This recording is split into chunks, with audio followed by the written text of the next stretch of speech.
ఈ వీడియో మెయిన్‌గా pain killers వాడే వాళ్ళకి. నార్మల్‌గా ఇప్పుడు జనాలు ఏం జేస్తున్నారంటే, తలనొప్పొచ్చినా, ఒళ్ళు నొప్పులొచ్చినా, కీళ్ళ నొప్పులొచ్చినా, ఏ నొప్పులొచ్చినా గూడా ఈ పెయిన్ కిల్లర్స్ అనేది ఎక్కువగా వాడుతున్నారు. మీకొక ఎగ్జాంపుల్ జెప్తాను. ఈ పైన రిపోర్ట్ చూస్తున్నారు గదా!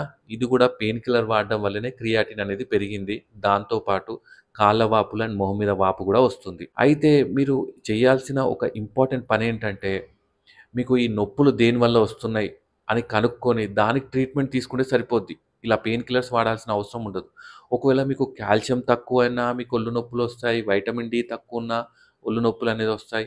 అండ్ యూరిక్ యాసిడ్ పెరిగినా ఒళ్ళు నొప్పులొస్తాయి. ఇంకా ఈ నొప్పులకు చాలా రీజన్స్ ఉంటాయి.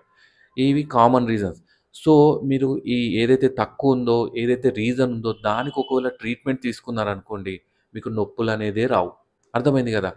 సో, ఆ రీజన్‌కి మీరు ట్రీట్మెంట్ అనేది తీసుకోండి. ఆ టైంలో షార్ట్ టైమ్‌కి పెయిన్ కిల్లర్స్ అనేది వాడండి.